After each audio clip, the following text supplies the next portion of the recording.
This 6 MVA oil-immersed power transformer was delivered to South Africa in 2024 for inverter systems.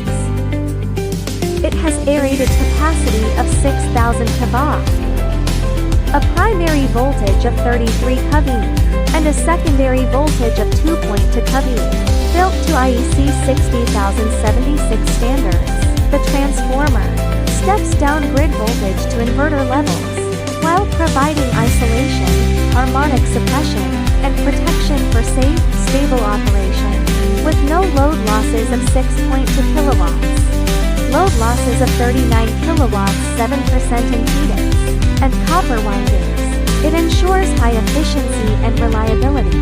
Built with PCB-free insulating oil and equipped with natural air cooling and hot-dip galvanized radiators. It offers strong weather resistance for outdoor use. Standard accessories like oil gauges, pressure relief valves, temperature monitors, a buckholes relay, and a respirator further ensure safe, long-lasting performance, making it ideal for inverter grid, connected and new energy projects.